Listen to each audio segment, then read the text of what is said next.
Good morning students. Welcome in this class.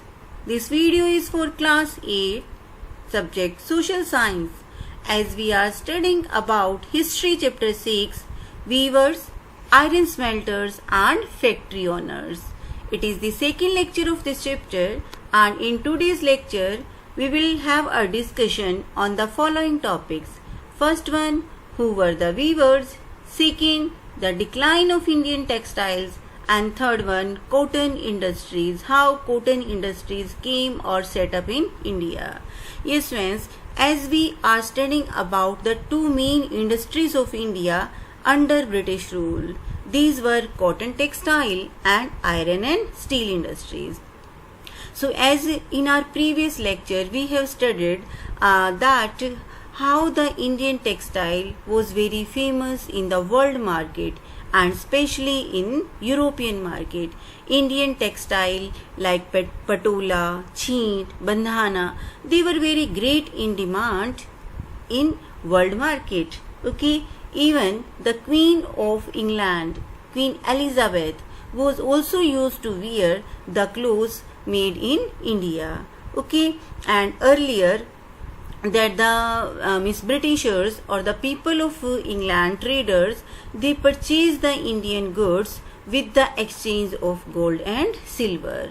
Okay, but later on when East India Company got the right of collection taxes, they started to purchase these things with these revenue sources. Okay, and later on the British, you can say the weaver in the England, they also learnt how to prepare clothes and they started to copy the designs of Indian clothes. Okay, and now they wanted to secure market for their clothes, and for that they forced the Britain government to pass an act to ban import of Indian textile, and for that Calico Act was passed in 1720, and under this act that the import of Indian textile was banned in England. This is there. So with the passage of time, or you can say during the early 18th centuries, the demand for the Indian textile grew in England. The wool and silk makers started protesting against the import of textile, and as I told that in 1720 Act was passed which was known as Calico Act, and actually this act was made in order to ban the use of printed cotton chintz textiles. So means at this time the textile industries of the England was its budding stage and it was difficult to compete with the Indian textile. This is there, and at the same time means with the invention of steam engine by Richard Arkwright in 1786, a revolution was experienced in cotton textile weaving in England, and now weaving cotton became speedy and cheaper also. So that's why due to these reasons the demand of the Indian textiles was decreasing. It means decreased in 18th centuries, and now we will discuss about that means who were these weavers. Means actually we have studied about this Indian textile and its huge demand in the world, so we should also know who used to make this finest textile. Okay, so now we will discuss about these people, those who were expert in making clothes, and these were known as weavers. Weavers belong to communities that specialized in weaving such as Tanti in Bengal, Julaha or that Momin in North India, okay, and Kaikolars and Diwans in South India. Yes friends, actually weavers generally belong to the communities that had the quality of fine weaving, okay, and their skills were carried on by next generation, means they passes this talent from one generation to other. So there were so many names for the weavers in different parts of India.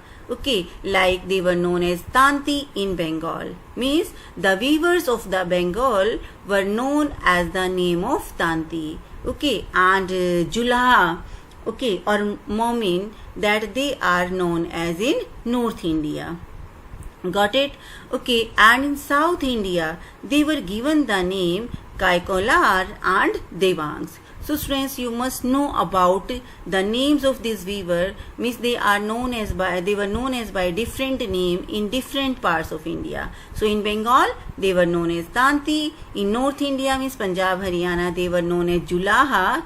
Okay, and in South India they were known as Kaikolar and Devangs. Okay, so for weaving, the first spinning was done by the women. Actually, now we will discuss that these weavers means how they produce the cloth. Okay, means how cloth was produced by these weavers. Now we will discuss about this process. For weaving, first spinning was done by women, and in this task charkha and takli were used. Okay, and means first the thread was spun on the charkhas and then rolled on the takli. Okay beta, actually the main two devices you can say which were used in this process, these were charkha and takli. Okay, charkha means on which thread, that was like a wheel. Okay, that was like that wooden wheel on which thread was spun. And this spinning process, especially it was done by the women. Okay, and then this thread was rolled on a, you can say, rod, on a iron rod which was known as takli. Got it? In most of the communities, weaving was that talk done by the men. Okay, and rangris used to dye that thread to make colored textiles, and chippigars were the block printers, specialists to make print cloth. Yes friends, as I told, spinning the work mostly done by the women. Means the work which was done on the charkha, the work of spinning thread, it was mostly done by the women. Means charkha was rolled up by the women, and weaving work means to make the clothes by this you can say thread on the loom. This work was, means weaving work was done by the men. Okay, this is there. And beta, the other people, those who gave the color to these clothes, they were known as rangrez. Means this is the Hindi word which meaning is the person who were involved in the that work of coloring or dyeing. Okay, so the people, those who colored the cloth, they were known as rangrez. Okay, and the chippigars were the block printers, specialists to make print cloth. Yes friends, actually chippigar were the person, those who were expert in giving the, you can say, print on the cloth. Means block print what was there, actually in which some design were engraved on the pieces of wood. Ki on a piece of wood, first some designs were engraved, then this piece of wood or block of wood, that it was dipped into the color. Okay, and after that this block was you can say that put on the clothes, and the design were that printed on the clothes. Okay, and this person, those who were expert in this work, they were known as chippigars. Understood students? So now let's we discuss how our textile industries came to a decline. Means the industry which were very famous in the world, in the European market, what were the reason behind them for its decline? Yes, okay, the decline of Indian textile. The development of cotton industries in Britain affected textile producer in India in many ways. By the beginning of the 19th century, English-made cotton textiles successfully ousted that Indian goods from their traditional markets in Africa, America and Europe.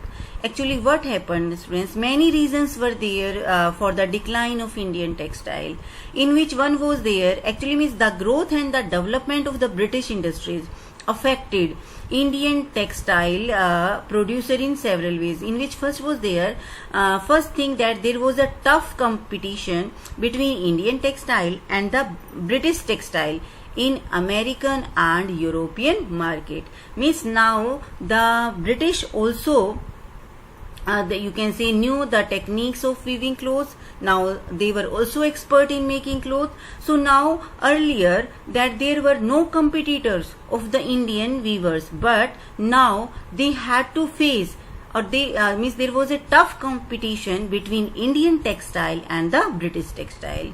And as we know that Britain means British government has imposed very heavy taxes or import duty on Indian textile, and which make the Indian textile you can say that means higher price, costly. Okay, means when Britain government imposed heavy taxes, import duty on Indian textiles, that's why the Indian textiles became costly. And in the beginning of 19th century, okay, the Britishers gained control over African, American and European market, and the demands of the Indian good reduced, and resulting in big loss for the Indian weavers. Okay, and that's why many you can say these were some reason who made many Indian weavers and spinners jobless, because now the things made by them, or the clothes which was made by the Indian weavers, means for that no, you can say customer were there, means nobody was there to purchase these things. Okay, now the demand of the Indian textile reduced in the market, and that's why many Indian weavers and spinners became jobless. Okay, now handloom weaving, but before it I want to tell you that means the Indian weavers were badly hit by the unemployment. English and European companies stopped buying Indian goods, and their agents were not providing advance to secure supplies, and finally the weavers had to write petitions to the government to help.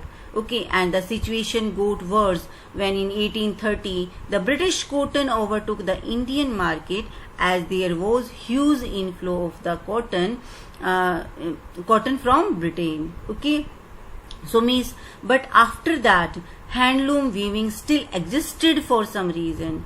Handloom, beta, already I have told you many times during the explanation in the chapter that handloom means the cloth which was made by a hand on loom.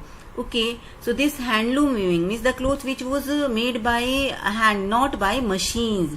Okay, means some clothes were there, some clothes were not supplied or were not made by the machines. And which were these clothes? Like especially sarees, and that intricate border means golden border, which is mostly found in the sarees, or clothes with traditional woven patterns were not manufactured by the machines. Coarse cloth used by the poor was also not produced by the British textile. Okay, so that's for some reason कि now also some clothes, means especially handloom clothes, were existed in world market. Okay, and for that some like their Sholapur in Western India and Madura of South India became important center of weaving in the late 19th centuries. Okay, even Mahatma Gandhi during the national movement, he urged people to boycott English textile and use hand woven khadi, and this later on became a symbol of nationalism, due to which charkha was put on the flag of Indian National Congress in 1931. Actually students, what happened now, just I told you that the demand of Indian cloth decreased in the world market. Okay, means now there were no customer, and in this way many Indian weavers and spinners became jobless. So for that Mahatma Gandhi and other national leaders, they encouraged the people, they asked the people to use the Indian clothes, or used to handmade clothes by the Indians. Okay, and he encouraged the people, okay, to boycott the British cloth which was made by machine. Understood? And that's why means that he adopted a symbol. Mr. Charkha was adopted as a symbol of nationalism. Okay, for what reason? To encourage the people to use the cloth which was made by in their own country. Okay, and that's why that they adopted this symbol as nationalism or that means in the Indian national flag, or you can say Indian National Congress in 1931. But do you know that now in our national flag there is a wheel, but at that time that in our national flag charkha was the symbol, national symbol. It was in the center of our national flag. This is there, and so means charkha was put on the flag of Indian National Congress in 1931. You must know about it. So weavers and spinners who became jobless, they finally chose other jobs option. For example, some became farmers or left for Africa and South America in search of work. For many went to Bombay, Ahmedabad, Sholapur, Nagpur and Kanpur to work in cotton mills. Okay beta, so this was the time is in 19th century. You can say that in some areas of India and in some cities, now in India also industries was came up, textile industries or textile mill was set up. Okay, now we will have a discussion about the cotton mills. Okay, this already I have discussed. Now we will discuss about the cotton mills came up. Okay, when was industries came up in India? When was first cotton mill was set up in India? Yes friends, actually the first cotton mill in India was set up at Bombay in 1854. From the early 19th centuries grew as an important port for the export of raw cotton from India to England and China. Okay, it was also close to the Western India, which had black soil fit for the growth of cotton, so it was easy for them to procure raw material from nearby places. Yes friends, now the question is there कि why that first cotton mill was set up in Bombay, not any other place. What was the reason behind it? As we know beta that cotton is grown in black soil. A suitable climate is required for it, that means for the growth of cotton, like black soil and humidity, and all these things are found in the Bombay. Okay, and it was seaport also, situated on the sea coast. So means that from there they could purchase the cotton from the other countries also. Okay, for that is the reason that first cotton mill was set up in Bombay. Understood? And by 1900 there were over 84 mills started operating in Bombay, but colonial government did not support the mill advancement by denying the import duty on the British goods. What was the there? As I told that by 1900 actually, now there were over 84 mills which were operating in Bombay, and most of them were established by the Parsis or the Gujarati peoples. Okay, and the cotton mills were present in other cities also. For example, like first mill at Ahmedabad was started in 1861, and in Ahmedabad was started in 1861, and after that another mill was set up in Kanpur. Okay, Kanpur also for next 1 year, you can say in 1862. So now many poor farmers, artisans and agricultural laborers, they moved to the cities to work in these mills. This is there. But here also that the British government took one step to decrease the demand of for the decline of this Indian textile. So now you can miss the British government, they denied the import duty on the British good. Means the British goods they made duty free. Now the things which were coming from the Britain, okay, for that they did not have to pay any taxes. So that's why they are cheaper in price. Got it beta? Okay, so that were some reasons that which were responsible for the decline of Indian textile. Now the first major spurt in the development of cotton factory production in India was during the First World War, when textile import from Britain declined and Indian factories were called upon to produce cloth for military supplies. Yes friends, now we have discussed about the reason for the decline of the Indian textile. Means the demand of the Indian cloth totally, as you can say, completely finished. there were no demand of the Indian clothes. But again, this demand increased when? During the First World War. As we know that First World War broke up in 1914. Okay, beta. So in 1914, when First World War broke up, so at that time, means the industries which were in Britain, means the Britain industries or textile industries declined. They could not, okay, fulfill the demands of the soldiers. So to fulfill these demands, okay, now again the Britain started to purchase the you can say purchase cotton or clothes from Indian textiles. So in this way, okay, again the demand of the Indian cloth increased. Got it, beta? Okay. So miss in the initial year, the Indian textile industries faced many problems as there was tough competition, okay, and from the foreign textile industries. But the support which Indian textile industries first received from the Britisher was during the First World War, and when they received this order to produce cloth for military.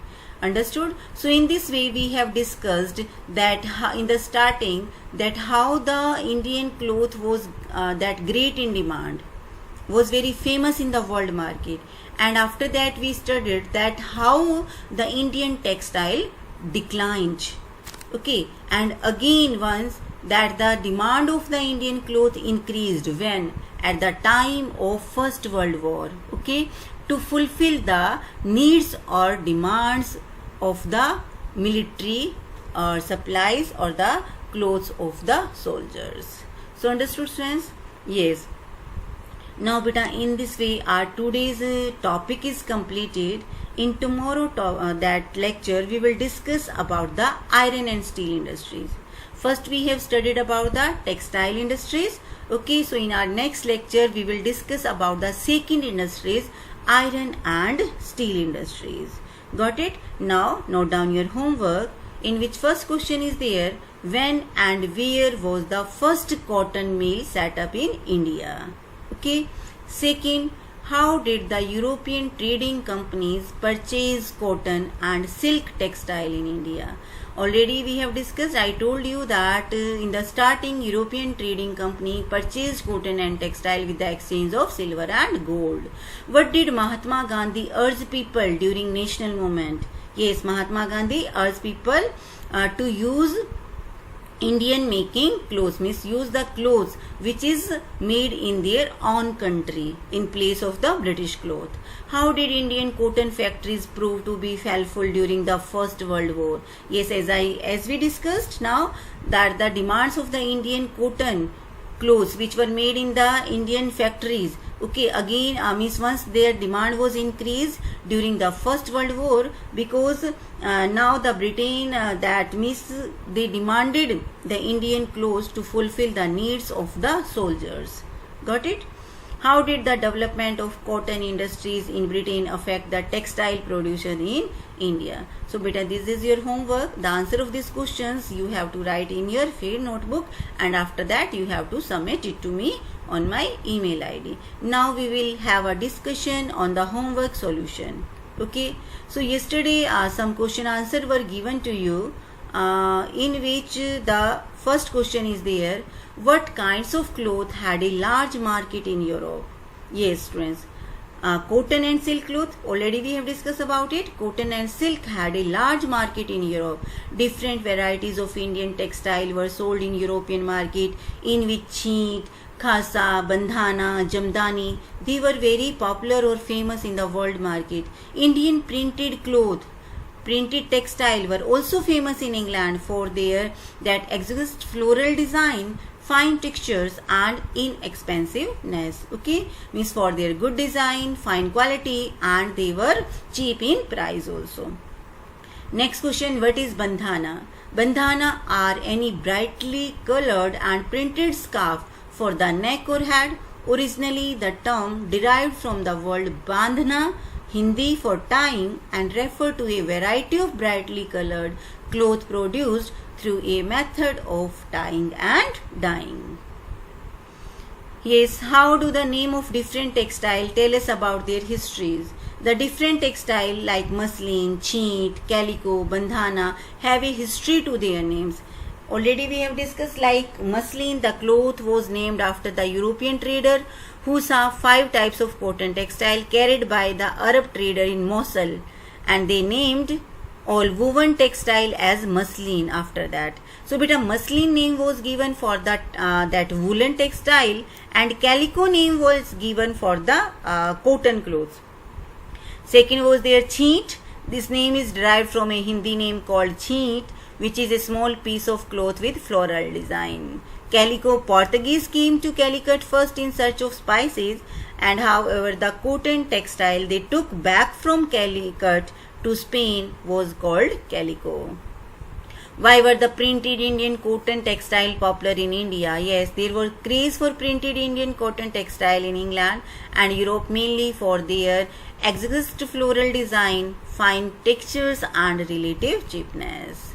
Okay students, so beta in this way our today's lecture is completed. Tomorrow we will meet again with the next lecture of this chapter. Thank you. Have a nice day.